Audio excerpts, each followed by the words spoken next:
abundant life contains all things, whether we call them big or little. So we're going to start with scarcity, because why that hit me was, oh my God, that is so true. I wear a Fitbit. Do you know I wake up in the morning and the first thing I do is check to see if I got enough sleep? Seriously. Yeah, think. My husband will say to me, how'd you sleep? I don't know, let me check my Fitbit. So before I had the Fitbit, I knew how I slept. I knew if I slept well, and I knew if I got up 6 times during the night and my mind was racing and I didn't sleep at all. And now I depend on something on my wrist to tell me if I've slept well. Because I guess I'm not good enough to figure that out by myself anymore. Now, I was told by a naturopath, would you quit wearing that damn thing to bed? You know, they tell you to take all electronics out of your room. How many of you go to bed with a Fitbit or an Apple Watch on your wrist? Yeah, right? So now it's not sitting next to the bed, shining whatever on us. Now it's just attached to our wrist. And so I thought today, I hadn't shared this with Paul yet, it might be a good idea if I just charge my Fitbit at night. I think my sleep will be the same, even if I don't know what the numbers are. Now, Fitbit probably is going to be a little bit worried about me, because they send you little things like, well, we haven't, you're not updating your sleep yet. But I'm going to try that because, I'm a smart girl. I know when I've slept well at night and when I haven't. And so it's that issue that we get into about scarcity is why that hit me. It's like, wow, how many of us wake up in the morning and the first thought we have is, what's not enough?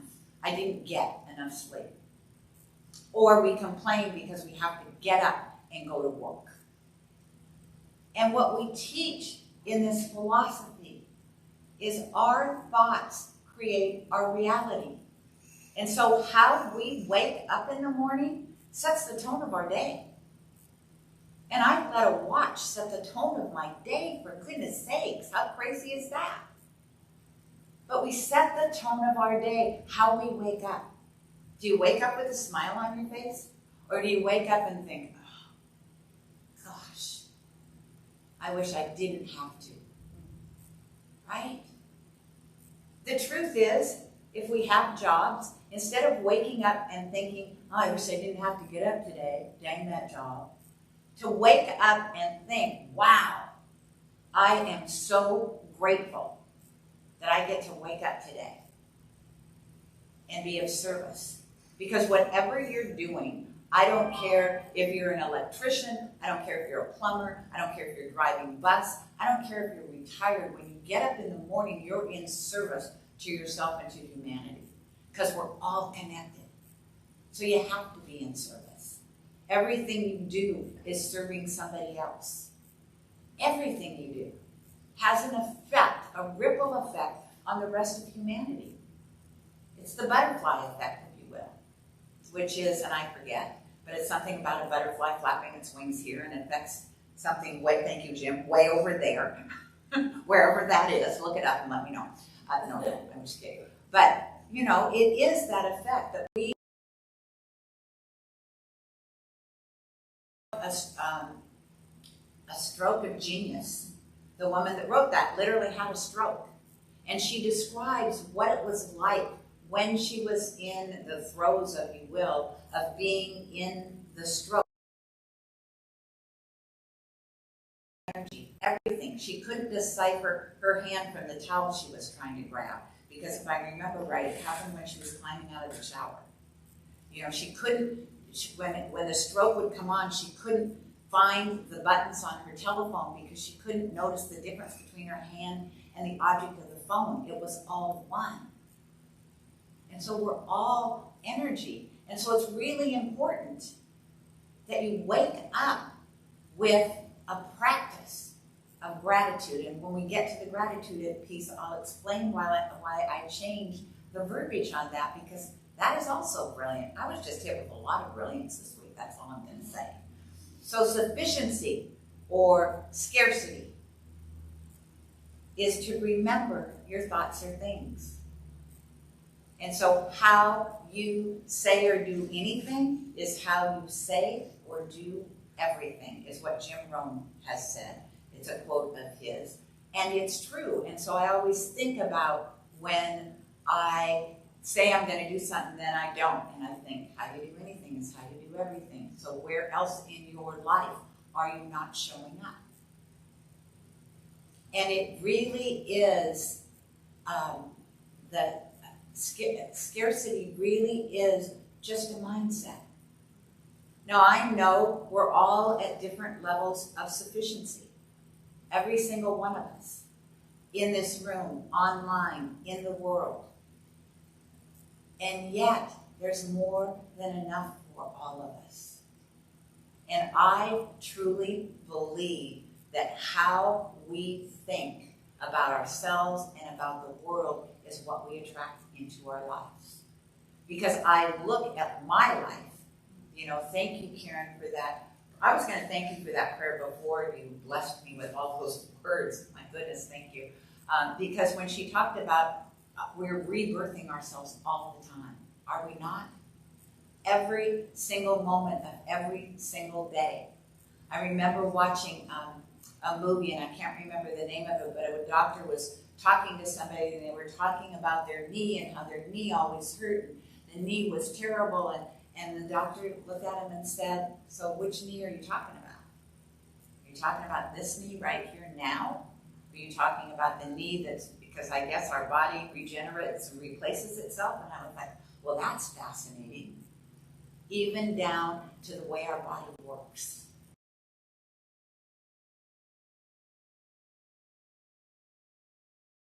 Show up, because it is thoughts first. Remember, change your thinking, change your life. It sounds almost cliche, and yet it really holds so much juice and so much truth. And truly, without tooting my own horn, but I'm going to toot. I am living, breathing proof that this stuff works. I really am. From the moment I walked in to a Center for Spiritual Living Truth at church, at the time it was called Religious Science.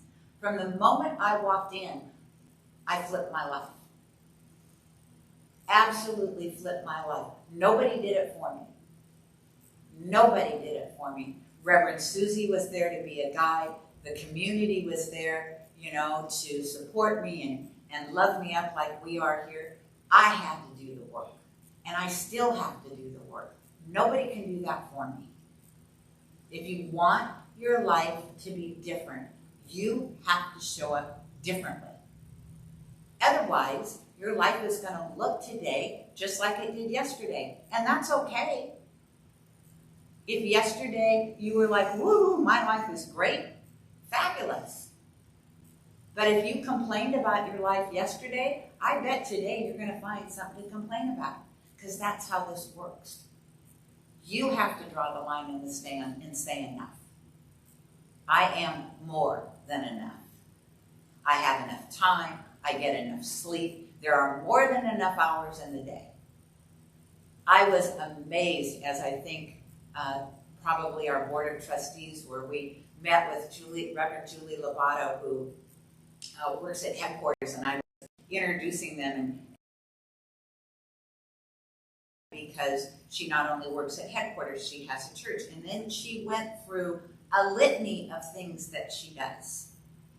And I was like, that girl has no more hours in the day than I do. None.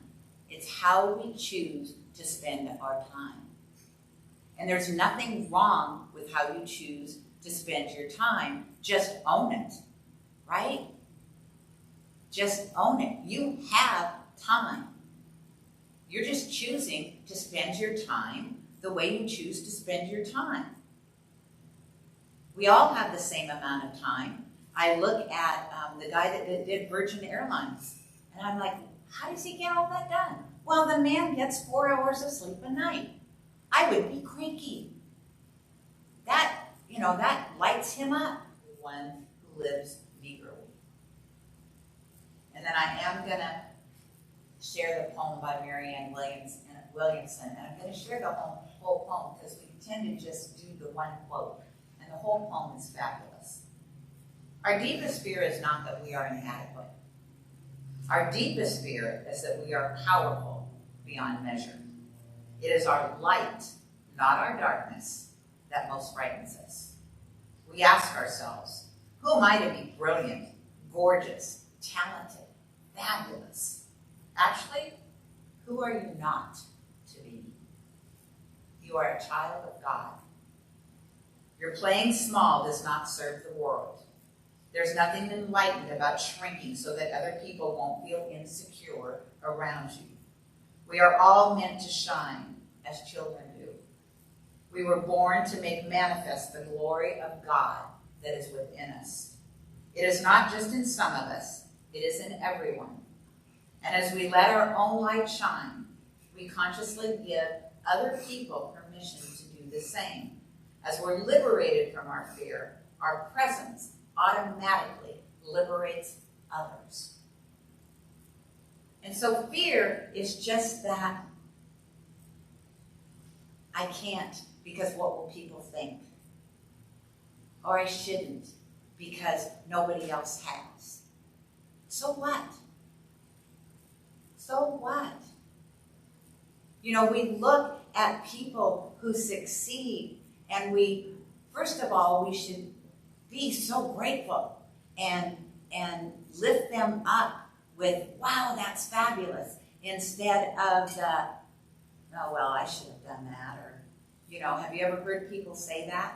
I think I've shared this story before, but I want to share it again because I think it's important. I think that, you know, especially as practitioners, we're taught probably from the minute we get into practitioner training, probably from all of the classes before that you raise people up.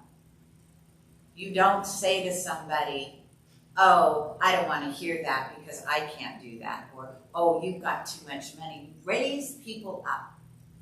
And so I am sitting in Santa Fe. Paul and I are literally selling books and CDs to eat because we've moved to Santa Fe. We don't have jobs, and we don't know anybody. And I finally got this gathering of women together, and we're doing a book study together.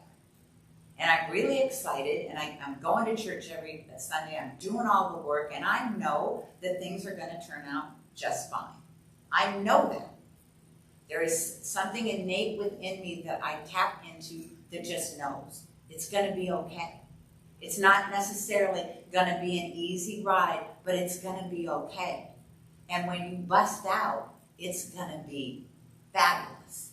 So I'm sitting in this meeting, and this woman is talking about walking the trail across Spain. And she was sharing with everybody how she just got back, and it was magnificent. She learned that she could draw because she forgot her cell phone, so she couldn't take pictures. So she thought, I want to remember this, so she would sit down and draw. I know. Didn't know she could draw until she did that. Drew these amazing pictures as she walked across. So thinking her cell phone got left at home, probably not by accident. The divine probably had something to do with that cell phone not ending up in her bag. She drew pictures all the way across, and she's sharing, and I'm so excited. And this person pipes up, and she was a practitioner, which then sent me into, I was just like, are you kidding me? That's not what I said. You know what I said.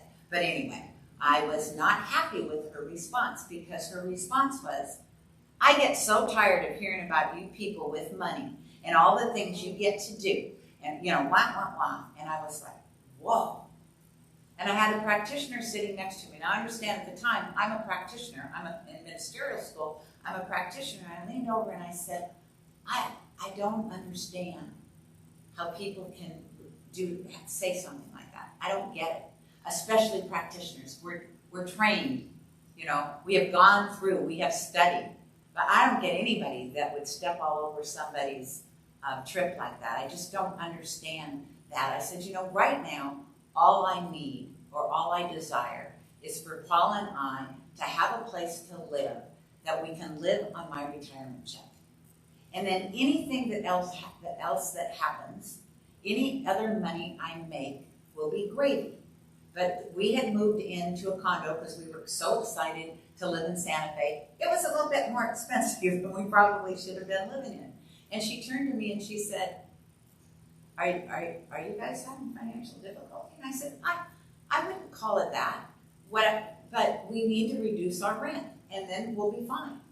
And she said, well, interestingly enough, I just got a call from my renter who has been in my house for 5 years. I didn't even know this woman had rental houses. And so it'll be available April 1st. And I said, well, I'd have to give my person 30 days notice. That would be perfect. So we went from 1,100 square feet to 2,200 square feet, and our rent dropped by $900 a month. Because I will tell you that when I said to Paul, we need to move, what I said to the universe, here's what I would like to happen. I would like to know we can rent a place that we can live in, has a fenced backyard for our dogs, because we had 2 at the time. Has a fenced backyard for a dog, a studio for Paul, and that it's less money so we can live on my retirement check until we both have an income. That was my intention to the universe. Now, Paul sometimes would remind me why that wasn't going to work. Like, there's this that's going to happen, and they're going to want a deposit. And I would tell him, go to your room. I don't want to hear it. If that's what you're thinking right now, and what I meant by that, just, he knew what I meant. I wasn't sending him to his room. I hope you all know that. And even if I tried, he wouldn't go. But it was like, zip it. I don't want to hear it. Don't unhook my intention of good for us. Because I have always known that this works. That this really does work. Now, do I get into fear? Oh, absolutely. It shows up for me like anxiety. So for me right now, there are times, ever since I have told this community that I'm going to retire from public ministry at the end of December, I can't breathe. And I literally have thought at times, oh my goodness, I'm having a heart attack. What's going to happen? Now we've set off on this new adventure. I'm going to die. What the heck? And then I'll remind myself, Gayle, remember what anxiety attacks are like? That's all this is. Just breathe. And then I'll hear the voice. I got this. Okay. But yeah, sure I suffer. I got fear. But what I know, like I am sure all of you know, if you look back at your life, every time you fell down, you got up. Every time you fell down, you got up. Because if you didn't, you wouldn't be here. I don't care if it's bad marriages. I don't care if it's been bad jobs.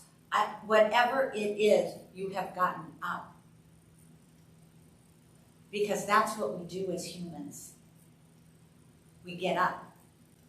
You have an advantage as religious scientists because when you get up, you can decide, I'm going to get up and be different. I'm going to get up and know the truth without a doubt. That I am part of the divine. And because I'm part of the divine, whatever I say, whatever I think, whatever I do, presses down, works upon this, whatever it is, energy, quantum soupishness, whatever it is, it presses down, works itself out, creates a form, and comes back to me. And the only time it doesn't come back to me is when I unhook it. When I think, okay, well, it's been 10 minutes, and that new home hasn't appeared yet, so obviously that's not going to happen. Oh yeah, I want a brand new relationship in my life, but this is what I want it to look like, and okay, that didn't happen. Of course, I haven't gone anywhere. I've sat in my house watching TV, eating bonbons every day, wondering why that new love of my life hasn't shown up and knocked on my door.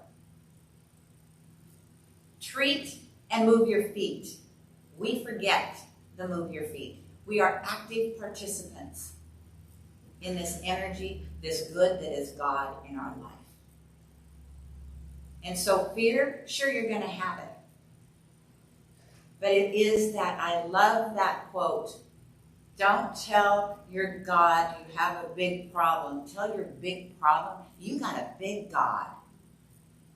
Because that's who you are. All your friends, that's what they are.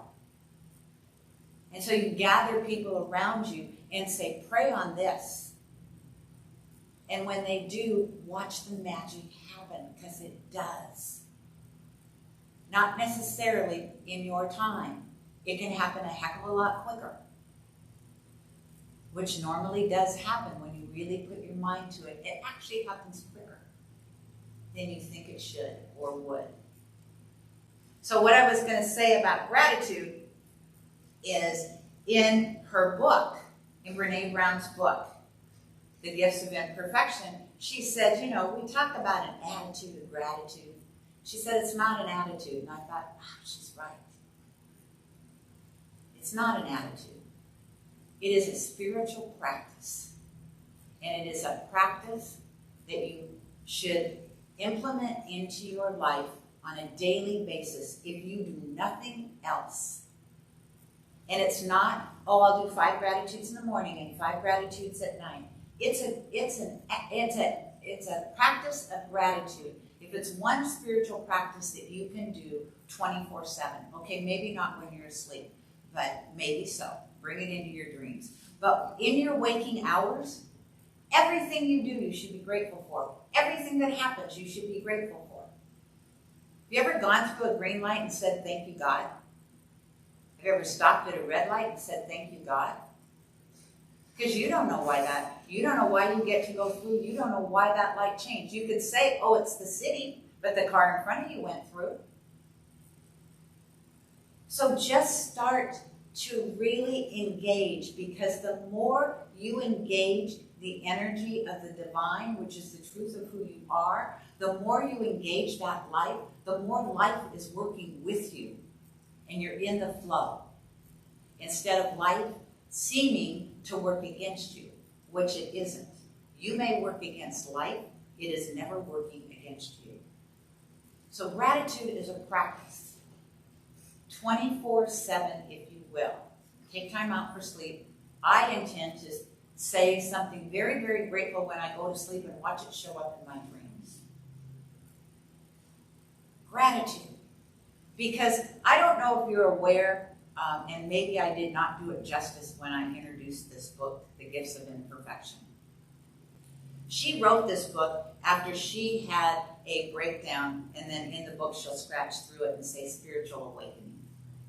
Is why she wrote this book, and it was because she started to interview people who lived wholehearted lives.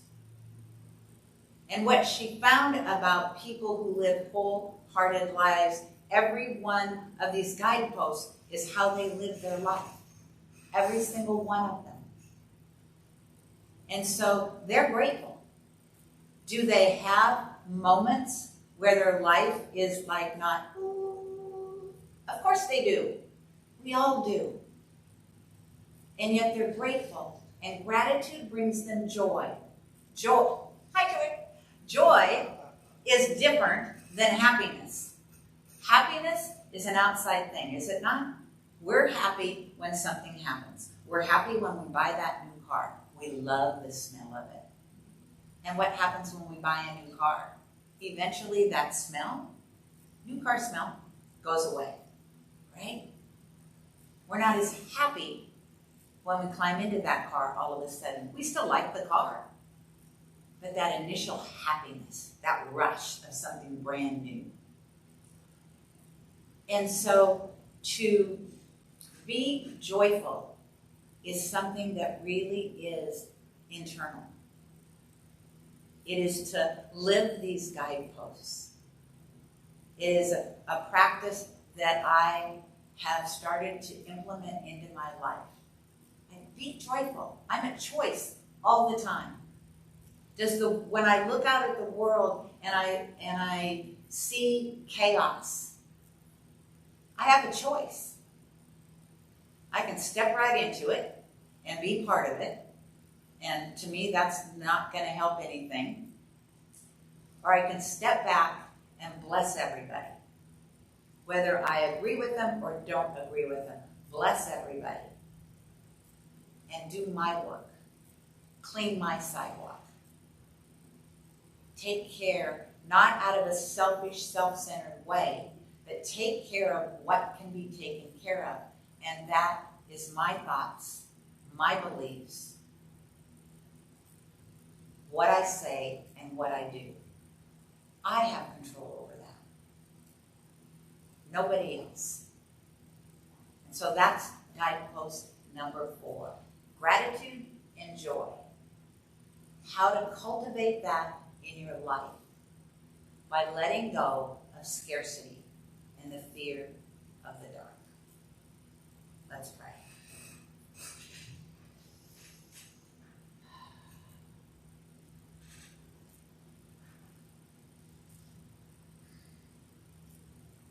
So just feeling the energy of the room, the wonder, the delight, the love, the knowingness that we are God in form. There is nothing more powerful to be said than that. That energy that surrounds us, that energy that created universes beyond what we can see, feel, or even know exist, created us. Each one of us has the same energy of universes living within us. Each one of us has the infinite possibilities of the divine right here. Why do we play small? Why do we live in fear? And so what I call upon is that power, that presence, that one. I ask each of you right here and right now to imagine that you can open up, be at the top of your head. Yeah, we'll say the top of your head. Open up and imagine all of that good that is God right now pouring down into you. Realigning every thought and belief you've ever had into the good that is God, into the unconditional love, into the knowingness that you're all that and so much more. And so as you fill yourself up with that, just smile. Just allow yourself to feel the smile spread across your face. Your eyes crinkle up. You might even start to laugh. Because you are filled with the knowingness and the joy of this life that is infinite, that is the truth of who you are, that you have been chosen to be here to walk in this form for a short nanosecond of time, and yet don't waste it. We said yes to this. Let's be our best yeses ever. Let's be that place where unconditional love lives. Let's be that place of cheerleading others and their life choices. Let's be one. One life, one God, one truth, one. So I just say thank you. Thank you, Mother, Father, God, Spirit within me, within everyone present, whether they be online or sitting here in person. Thank you for the connection, for the knowingness, for the love that is the truth of who I am and who everyone here is, who everyone everywhere is. I release these words knowing that as I do so, they're released into the law, the truth, the magnificence, and the power of the universe, which I call God. And since God's got this, I'm going to let go. And as I let go, I'm going to let God. And together we say, and so it is. Namaste. Please welcome back to the stage, Catch the Spirit.